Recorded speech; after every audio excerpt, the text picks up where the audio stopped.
Hi there.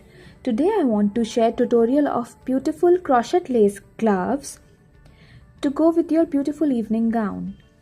I'm taking a crochet lace which is 6 inch wide and 8 to 9 inch in length. I have cut it in V shape from both its sides.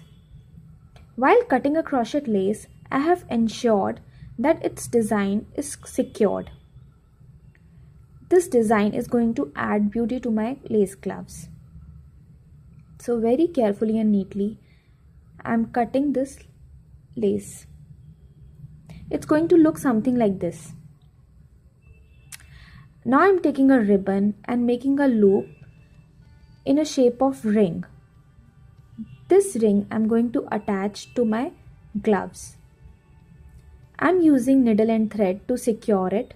You can also use glue gun for this purpose.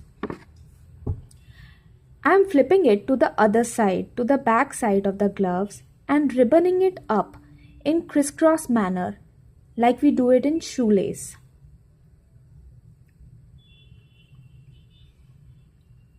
This will help me tie the gloves to my hand, somewhat like this. You can accessorize it as per your requirement, and this is how it's going to look as final product.